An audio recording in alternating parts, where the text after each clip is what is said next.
is Poppy, looking like a cutie. It's actually kind of chilly outside today, like for it to be June. It's like 60 degrees. Hi everyone, it's Hunter and welcome back to my channel. If you guys are new here, hi, it's so nice to meet you. I thought while I'm sitting here feeding my baby, we could talk about hospital bags for giving birth. I was very concerned that I was going to take too much stuff to the hospital, and I kind of judged people who took a lot of stuff, basically looked like they were moving in. And now after I've gone to the hospital to give birth, I realized I was so wrong for that. I was wrong to judge them anyway, but I realized how wrong I was. So I kind of just want to talk about the stuff that I had in my bag that I used, the stuff that I wish I would have taken with me, and some things that I took and didn't use. So before we get started, I'd love it if you guys would subscribe to my channel down below, and let's just go ahead and get started. There's a list on my phone. Also, this is my baby. If you haven't met her yet, her name is Poppy, and she's 11 weeks old. She's the best. Things I actually used in my hospital bag. So the first thing that I used that I took with me was nursing bras. It was always my plan to breastfeed, and so I took nursing bras, but my milk did not come in until we'd been home from the hospital for like 3 days. I was 5 days postpartum when my milk came in, so we did end up starting to bottle feed formula in the hospital simply because her blood sugar dropped and she wasn't getting enough to eat. Eventually my milk came in, and now she is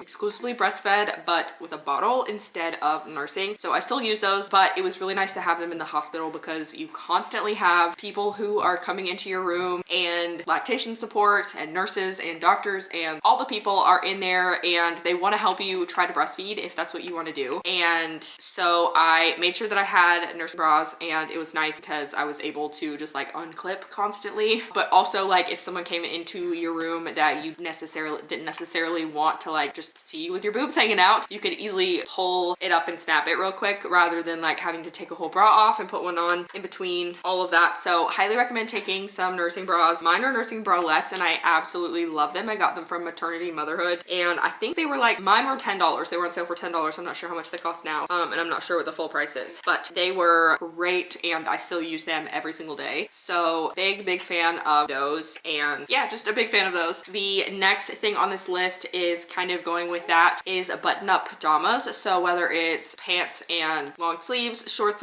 short sleeves pants, whatever, even a gown, but button-up pajamas are so nice to have because, again, people are constantly coming into your room to check on your baby, to check on you, to bring you food, to bring you something else that you asked for, coming to check on you, asking if you need anything. Just people are constantly in and out of your room, and I personally am very modest when it comes to my body, and I actually hated how much my boobs were out in front of other people. Like, I genuinely hated it so much, and I know that like it's nothing new for them. All of those people have seen body parts all the time. It's what they see on a daily basis, and it's nothing new for them, but just because they're comfortable with it doesn't mean that I'm comfortable with it. And so having those button-up PJs was really nice because it gave me the feeling of modesty, even if my boobs were just hanging out. I wasn't like completely shirtless, my shoulders were covered, and I could like cover up my belly if I wanted to. So while it wasn't exactly like completely covering me, it just made me feel a lot better, and it made it easier for when we were trying to nurse and just having lactation support. So that was really nice. The next thing that was so helpful for me was having a fan. I saw on TikTok where people recommended to have one of those like tripod fans that you can put on a stroller, so like stroller or car seat fan, and it's helpful for use at the hospital. And it actually came in the mail, like Amazon dropped it off in between my OB visit and me going to the hospital for my induction. I was not planning to be induced that day. I was induced for medical reasons, but I had time to come home and get my bags, and it was delivered then, and I was so thankful that it was. I personally am pretty warm natured. My house stays pretty cold, and I like to have air blowing in my face whenever I don't feel good, whenever I'm hot, when I'm sleeping, pretty much all the time. And having that fan was so nice. I think it was like ish dollars on Amazon, and it was nice because I could use it in labor and delivery, and I could use it in the postpartum room. In the postpartum room, it was so hot. They had the temperature. Okay, you guys are gonna think I'm crazy. It was on 72, but my labor and delivery room was on like 63, I think. But because of the baby and not being able to regulate body temperature and them constantly checking baby, like you don't want to have a lot of clothes on them because you're gonna have to take them off constantly. So it was warm in there. So having the fan was really nice because otherwise I would have gotten absolutely no sleep because I was so hot. The next thing kind of goes along with sleep is a sound machine. We had our postpartum recovery room was at the end of the hallway, and I could hear every single time the door opened and closed closed, and I cannot even begin to imagine how much louder it would have been if we didn't have the sound machine. And I like can't even sleep without it now. So even if our baby sleeps in her crib, I can't sleep without the sound machine. It was just a really nice thing to have. It's a travel size one, but people I've heard take their Hatch sound machines too. I just took the travel one because that was a lot easier, but it was a really nice thing to have. A couple other things in terms of like self-care, I took shower shoes. I wasn't planning to do this, but there was a nurse at my OB office who I took like a prepping for birth and hospital whatever class, and she gave us a packing list and shower shoes were on there, and I didn't think it would be necessary, but I'm really glad that I did, because the shower in the postpartum recovery room did not have it didn't have like a separate shower pan for the floor. So like if you went in there with shoes on or someone else went in there with shoes on, it was just, the floor was not the best. I thought it was kind of gross, so I'm glad I had those shoes. And then shampoo and conditioner, they had a dispenser for shampoo and conditioner in the shower, but I'm really picky about what I put in my hair because of the texture of my hair. You want to burp now? I'm really picky about what I put in my hair because of my hair texture, so I was really glad that I took that.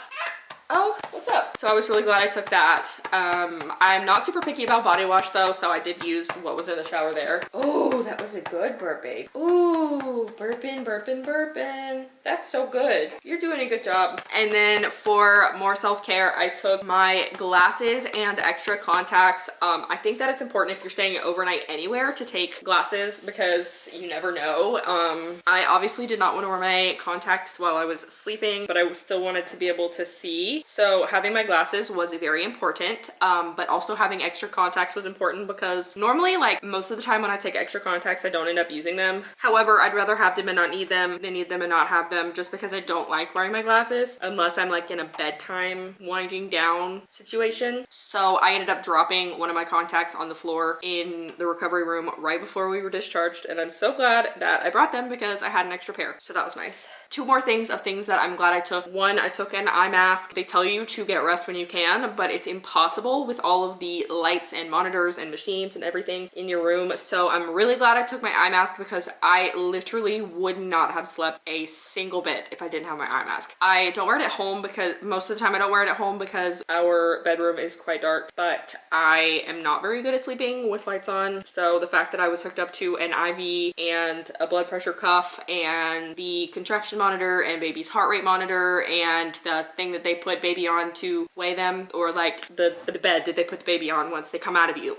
Once your baby's born, they put your baby on the thing. If you've had a baby, you know what I'm talking about. And that screen was also ridiculously bright. And then just people coming in the room all night long. So it was good to have that. And I'm very, very glad that I did. And the last thing I packed that I'm so thankful that I packed was a surge protector. Everybody tells you to get a 10-foot cord for your phone, which that's helpful, but if you have other things that need to be plugged up, so example, my fan needed to be plugged up because I had it going nonstop, and yes, it's rechargeable, but things that are rechargeable die at some point. So having that surge protector was nice because I didn't have to worry about that dying, and I could also have my phone plugged up and next to me. So surge protector, 10 out of 10 if you ask me. And so now let me talk about the things that I wish I would have brought. I wanted to be as minimal as possible when taking things, so I didn't think too much about these things, but I wish I would have taken my own towel for the shower. I knew that I wanted to take a shower at the hospital, but I just was like, I'm not gonna take a towel, that seems extra. No, it's not extra. There are white towels. You are, you know, bleeding postpartum, and it just feels kind of yucky to use towels that belong somewhere else. Even though it's a hospital, it just feels, I don't know, it just feels kind of yucky to you.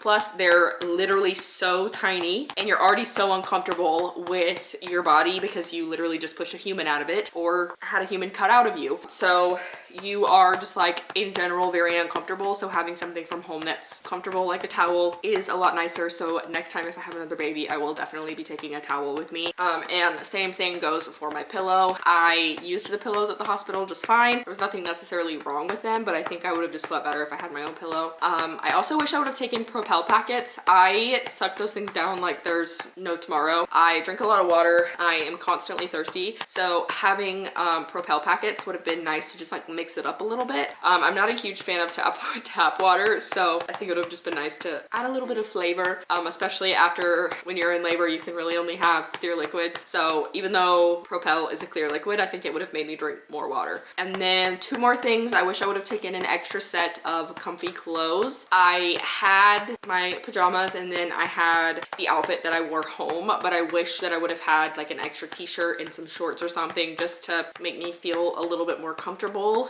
just in case we needed to stay an extra day or something. And then I also would have liked to have had a bottle brush or like travel bottle cleaning kit. They brought me some pump parts at the hospital for me to use, and they had to be washed in between each use, but they didn't bring me any dish detergent and there was no brush. So we were washing using hand soap and our hands, and I really wish that I would have had the option to use dish soap and a brush. They eventually brought us dish soap, like dish detergent, but it took forever for them to bring it, and I also hated that we were washing it with our hands. I wish we had something to like wash with. I just felt like things weren't getting clean enough, which is weird because it's a hospital, but I wish we would have had that. And then I also, for baby, this is the only thing I wish I would have brought for her that we didn't bring, and it's Aquaphor. Baby's first poop is called meconium, and it's basically just like this really thick tar-like substance, and it's really sticky, so it's hard to get off of them. You feel like you're just like abusing them. How hard you have to wipe to get it off. Obviously that's not what you're doing, but it's just really hard to get off, and I wish someone would have told me that the Aquaphor would have made it a lot easier to get off. Those are the things I wish we would have brought. And now for the things that we brought that I didn't use. I took some, people tell you to take your own pads because they will probably be more comfortable than the hospital ones. I just used the hospital ones and it was fine. I took my own Peri bottle and I didn't use it there. I just used the one they gave me at the hospital. Once I got to postpartum room, I really didn't care for getting my things out. And then I also took some lanolin cream, but I just asked the hospital for some as well. And then I didn't take, I had some like witch hazel pads that you could put in like on a pad or something. And I also have had ice packs at home, but I didn't take those, and I'm glad I didn't because I wouldn't have used the hospital ones if I would have taken those and then I wouldn't have had them at home. Anyway, my point being, I didn't use any of like the postpartum products that I brought for myself. I brought disposable period underwear and I really didn't actually like them whenever I got home and used them, so I'm glad I didn't take them to the hospital. But those are pretty much the only things that I took that I didn't use was the few postpartum products that I brought. But other than that, and then of course there were some baby things that we didn't use because we brought like extras of stuff. So like I took pajamas for her that were in newborn size and also 0 to 3 in case she was born ginormous, but this outfit that she's wearing now is newborn and she is 2.5 months old. So obviously the 0 to 3 months were not too big. In fact, the newborn were too big for her. So yeah, that's everything. And I don't know if she's done eating or not. She's like falling asleep on my shoulder. We're snuggling now. Are you cuddling with your mama now? We ran some errands earlier, so I'm glad she's probably just glad to be held and not in her car seat. But she has about 1 ounce left, but this had 4 ounces in it, so I don't know if she's gonna take it or not. But anyway, that is all I have for today's video. So if you guys enjoyed it, don't forget to give this video a thumbs up, and I hope this was helpful for you. Reach out to your hospital or someone who gave birth at the hospital that you are going to be giving birth at if you want to know what the hospital provides for you, because the hospital provided quite a lot in terms of postpartum care for me and also for baby. So anyway, now I'm really done now. I'll see you guys in my next video. Bye.